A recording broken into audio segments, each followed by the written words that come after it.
नमस्कार प्रिय छात्र और छात्राएं, एक विशेष जानकारी। मेरा कहना ये है कि एक ही पैसेज पर आपको 2 स्पीड दी गई है, 40 और 60 की। तो पहले पैसेज की होमवर्क करें और व्हाट्सएप के माध्यम से जांच कराएं। फिर उसकी 10 बार प्रैक्टिस करने के बाद आप 40 की स्पीड को मेंटेन करें, फिर 60 की स्पीड करें और इसी प्रकार आगे बढ़ते रहें। धन्यवाद। Ready start. उच्च न्यायालय के न्यायाधीश को मुख्य न्यायपति कहते हैं। इसी प्रकार साधारण कोर्ट को अदालत कहते हैं और उसके न्यायाधीश को मजिस्ट्रेट कहते हैं। विभिन्न कार्यों और अभियोगों के अनुसार ही न्यायालयों का कार्य अलग अलग होता है, किंतु इन सब की अंतिम अपील हाई कोर्ट में ही जाया करती है। इस प्रकार सभी अदालतें अलग होते हुए भी आपस में एक दूसरे से संबंधित रहती है। इन अदालतों में कुछ को जुर्माना और कैद दोनों प्रकार की सजाएं देने का अधिकार है। साधारणतः हाई कोर्ट का निर्णय ही अंतिम निर्णय होता है। जब कोई अभियोगी न्यायालय में अभियोग उपस्थित करता है तो अभियुक्त का अपराध सिद्ध करने के लिए साक्ष्यों की आवश्यकता होती है। वकील लोग मुख्य गवाहों से अनेक प्रकार के प्रश्न पूछते हैं। अदालत से संबंधित अनेक अधिकारी होते हैं। हाकिम, परगना, मुंसिफ और तहसीलदार भी अदालत के ही अधिकारी होते हैं। शिक्षा विभाग प्रादेशिक शिक्षा मंत्री के अधीन होता है। शिक्षा संचालक को शिक्षा निदेशक कहते हैं। इन्हीं के अधीन उप शिक्षा निदेशक तथा विद्यालय निरीक्षक भी होते हैं। स्कूलों में प्रधानाध्यापक और अध्यापक होते हैं। कॉलेज के प्रधान को प्रिंसिपल और उप प्रधान को वाइस प्रिंसिपल कहते हैं।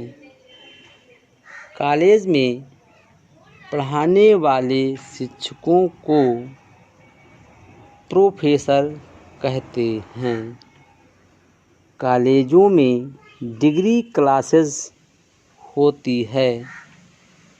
जिन कॉलेजों में डिग्री क्लासेस नहीं होती हैं उनको इंटरमीडिएट कॉलेज कहते हैं।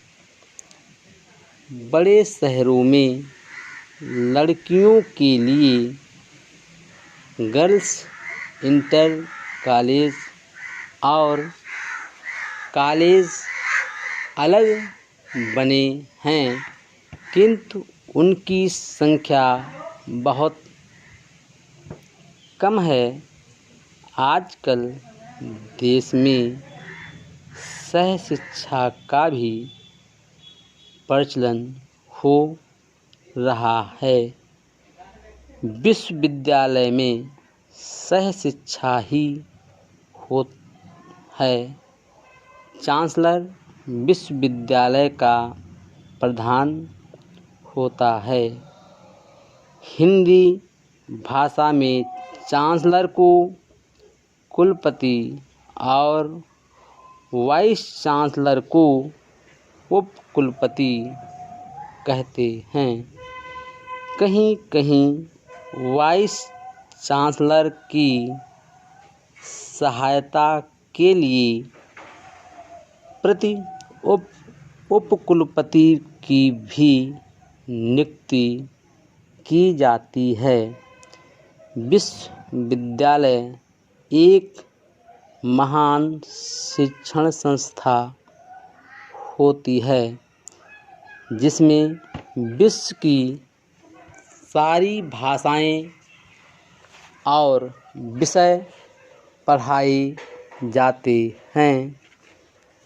प्रत्येक विद्यार्थी अपना विषय चुन लेने के लिए स्वतंत्र होता है।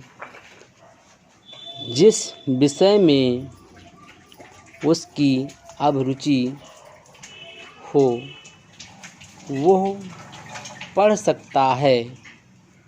काशी विश्वविद्यालय और शांति निकेतन हमारे देश के प्रसिद्ध विश्वविद्यालय हैं।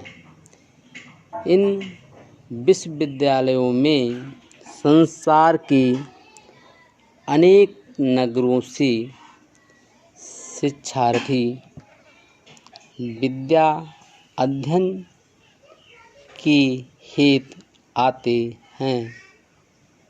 माननीय खाद्य मंत्री जी ने अपने भाषण में बताया कि इस वर्ष अनावृष्टि के कारण हमारे देश में भीषण खाद्य संकट उपस्थित हो गया है। देश के दक्षिणी और पूर्वी भागों में अन्न का भयंकर अकाल है। इस संकट का सामना करने के लिए देश के प्रत्येक व्यक्ति का सहयोग अपेक्षित है। हम देखते हैं कि हमारे देश में कहीं अतिवृष्टि और कहीं अनावृष्टि के कारण प्रतिवर्ष अन्न की कमी हो जाती है। इसका एकमात्र कारण यही है कि हमने अभी अपने देश की कृषि में वैज्ञानिक साधनों का उपयोग नहीं किया है। हम शताब्दियों से अब तक हल द्वारा ही खेती करते रहे हैं।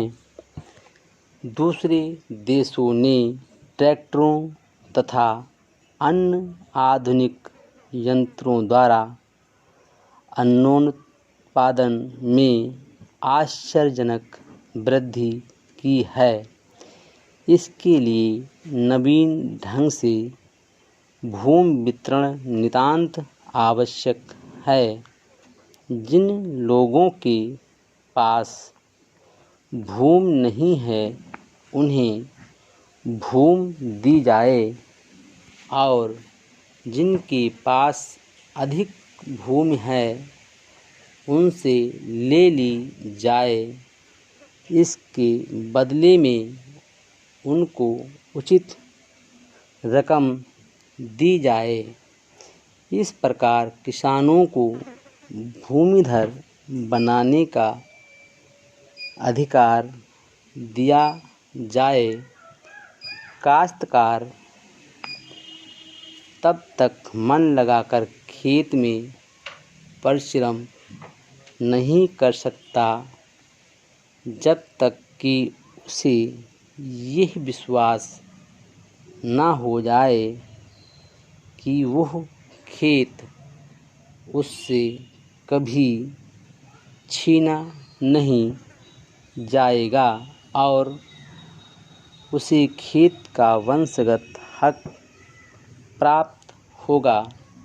सिरदारों के लिए भी उचित व्यवस्था होनी चाहिए। Full stop.